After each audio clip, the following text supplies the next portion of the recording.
I now give the floor to the distinguished representative of Americans for Democracy and Human Rights in Bahrain. Mr. President, Americans for Democracy and Human Rights in Bahrain, together with the Bahrain Institute for Rights and Democracy and the Bahrain Center for Human Rights, would like to express our deep regret at apparent acts of reprisals committed thus far this session by states attempting to restrict civil society's access to this council.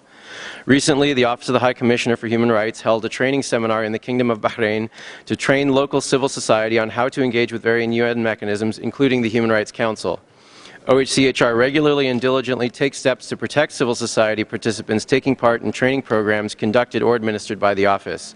Yet, over the weekend, security officials in Bahrain informed 6 individuals traveling to take part in this session that travel bans were implemented against them.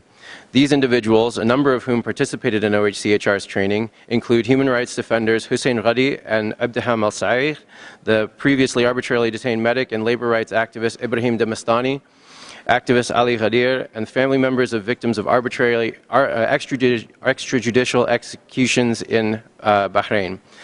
We're still, early yesterday morning, Bahraini security forces surrounded the home of Nabil Rajab, the president of the Bahrain Center for Human Rights. Security forces arrested Nabil and confiscated all of his electronics.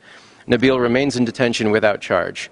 This unprecedented crackdown against Bahraini civil society at the start of the Human Rights Council session clearly runs directly contrary to the principles and commitments involved in the agreement to host an OHCHR training program in Manama to increase civil society participation for engaging with the Human Rights Council and the United Nations. We therefore call on this Council to formally condemn Bahrain for these acts of reprisals and call for the immediate release of Nabil Rajab and all human rights defenders, as well as lifting all travel bans against human rights activists. We further call on OHCHR to immediately cease all cooperation programs with the government of Bahrain until full protection for all civil society participants can be guaranteed. Thank you.